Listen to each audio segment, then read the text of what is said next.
खबर शामिल करते हैं मियां जवेद वट्टू की रिपोर्ट के मुताबिक 6 माह कबल लापता होने वाला 13 साला बच्चा जिसका सुराग अभी तक न लग सका। थाना ततलियाली के इलाके शाहपुर के रिहायशी आजाद मसीह का 13 साला बेटा नवाज उर्फ नाजी को साथ वाले गांव में काम के लिए भेजा था, जो 6 माह गुजर जाने के बावजूद हाल घर वापस नहीं आया। पुलिस टाल मटोल कर रही है और 6 माह बाद FIR दर्ज की है। आजाद मसीह का कहना है कि हम आला हुकाम से अपील करते हैं कि मेरे बेटे नवाज मसीह को फौरी तौर पर बाजियाब कराया जाए। अलावा इसी खानदान समेत एहतजाज करने पर मजबूर हो जाऊंगा।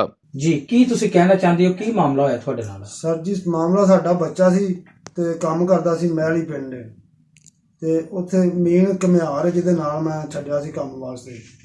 ਉੱਥੋਂ ਜੀ 2 ਸਾਲ ਹੋ ਗਏ ਨੇ ਬੱਚਾ ਕੰਮ ਕਰਦਾ ਰਿਹਾ ਤੇ ਬੱਚਾ ਗਾਇਬ ਹੋ ਗਿਆ। ਸਾਨੂੰ ਮਿਲ ਨਹੀਂ ਰਿਹਾ। 5 ਮਹੀਨੇ ਹੋ ਗਏ ਅਸੀਂ ਜਰੀਰੋਂ ਚੱਲੇ ਹਾਂ ਭੱਜ ਕੇ ਪੈਸੇ ਲਾ ਕੇ ਤੇ ਬੱਚੇ ਦੇ ਕੋਈ ਪਤਾ ਨਹੀਂ ਲੱਗ ਰਿਹਾ ਪਿਆ ਕਿੱਥੇ ਗਿਆ, ਕੀ ਕੀਤਾ ਗਿਆ, ਮਾਰ ਦਿੱਤਾ ਜਾਂ ਫਿਰ ਰਹਾ ਦਿੱਤਾ ਜਾਂ ਗਾਇਬ ਹੋ ਗਿਆ।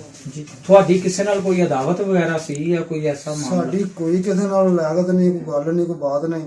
ਥਾਣੇ ਤੱਕ ਗਏ ਹਾਂ, ਥਾਣੇ ਵਾਲਿਆਂ ਵੀ ਅੱਜ ਸਾਨੂੰ ਲਾਰੇ ਉੱਤੇ 'ਚ ਰੱਖਿਆ।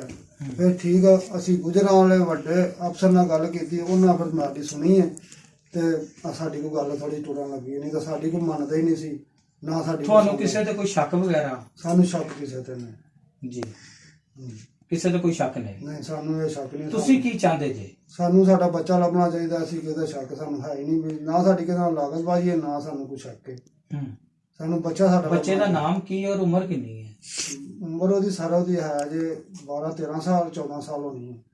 ਨਾ ਉਹਦਾ ਨਵਾਜ਼ ਹੈ, ਉਂਝ ਨਾਜੀ ਕਰਕੇ ਉਹਨੂੰ ਸੱਦਦੇ ਨੇ ਸਾਰੇ।